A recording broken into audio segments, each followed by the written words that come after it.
Hi viewers, today we see advanced level questions. First question. A cube is placed inside a cone of radius 20 centimeters and height 10 centimeters, one of its face being on the base of the cone and vertices of opposite face touching the cone. What is the length of the side of the cube? There is a cube and there is a cone. The cone radius is given 20 and height is given.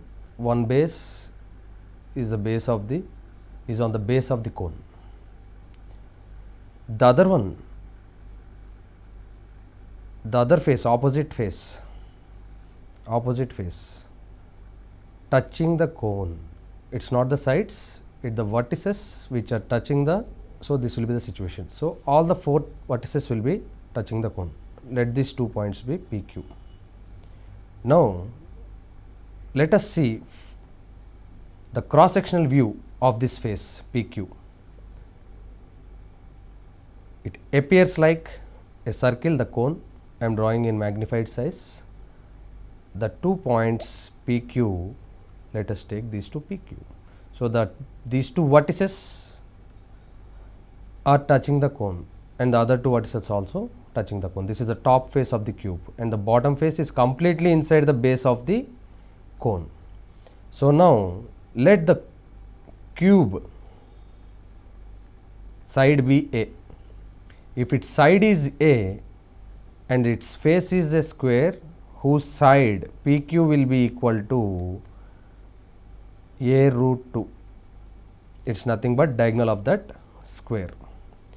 Now similarly OQ will be half of PQ, that will be equal to A root 2 by 2, that is equal to A by root 2. So this is the point O, and bottom point, let us call this point as base point B and the topmost point as A, and the point of the center of the top face of the cube is O.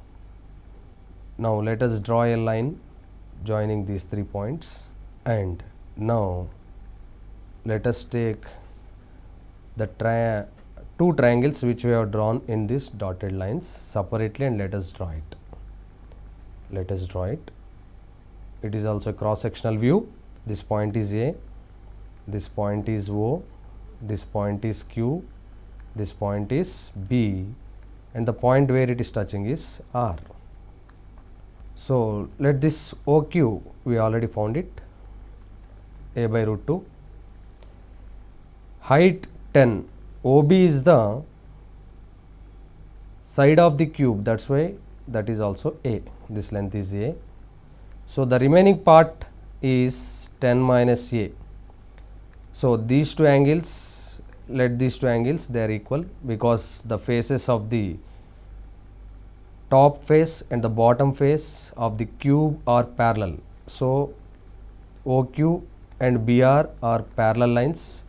That's why these two angles are corresponding angles and they are equal, theta and theta. Now if we apply tan theta for the two triangles, for the small triangle AOQ, the tan theta is 10 minus A by root 2. Similarly, for the larger triangle, if we apply tan theta, it will be the total length AB, that is equal to 10 divided by base, that is nothing but the radius of the BR is the radius of the cone, that is equal to 20. From here now, if we simplify, 10 minus A by A root 2 is equal to 10 by 20, that is 1 by 2. This gives us 20 minus 2A after cross multiplication is equal to A by root 2. Finally, after this step, we will get 20 is equal to 2A plus A by root 2, that is equal to 2 root 2 plus 1 into A by root 2 into 20. This implies A is equal to 20 root 2 by 2 root 2 plus 1. Let's see next question. Number of solutions of equation square root of a square plus a plus 1 by square root of a square plus a plus 1 is equal to 2 minus a square is number of solutions. So there is equation given. For that equation we have to solve that for what values of a it will satisfy. What values of a will satisfy the given equation. After that, the number of values of a which will satisfy the equation is the number of solutions. So let us find the number of values of a, means we have to find the value of a from the given equation. The number of values we get for a will be equal to the number of solutions. Now it's not a quadratic, it's not a simple equation that we cannot solve directly. So we have to apply some different concept like arithmetic mean greater than or equal to geometric mean or inequalities, such type of things, how to solve it. Now observe this, whenever we see reciprocals, generally we should get the idea that it something related to arithmetic mean greater than or equal to geometric mean. Let us assume x is equal to square root of a square plus a plus 1. Then the left hand side